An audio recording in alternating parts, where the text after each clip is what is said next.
आईला कोणाचीच उपमा देता येत नाही. आईला समुद्राची उपमा देता येत नाही. आईला चंद्राची उपमा देता येत नाही. आईला मातीची सुद्धा उपमा देता येत नाही. आईला कोणाचीच उपमा बसत नाही. एका डोळ्याने आंधळी आई आहे. ज्याला आई नाही ना त्याला आईची किंमत कळत नाही. ज्याला आई आहे ना त्याला आईची किंमत कधीच कळत नसते. ज्याला वडील आहेत ना त्याला वडिलाची किंमत कधीच कळत नसते. एका डोळ्याने आंधळी आई आहे. एका डोळ्याने आंधळी आई आहे मायबाप. आणि त्या मुलाचा बाप देशाच्या सीमेवर जाऊन शहीद झाला होता.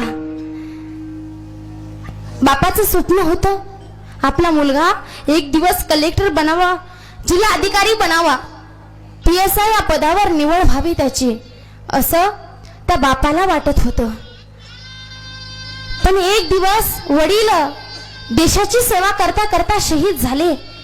झाल्याच्या नंतर आई भांडे धुणे करायची. एका डोळ्याने आंधळी आई आहे मायबाप. एका डोळ्याने आंधळी आई आहे. लोकांचे भांडे धुणे करायचे.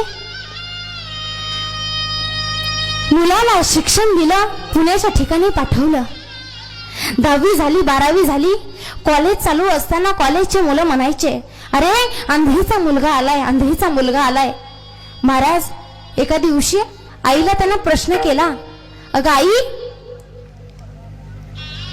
हे लोक असंच मला चिडवणार का ग? सांग ना, या प्रश्नाचं उत्तर दे ना. तू एका डोळ्याने आंधळी का आहेस तर? अगं आई, या प्रश्नाचं उत्तर दे ना.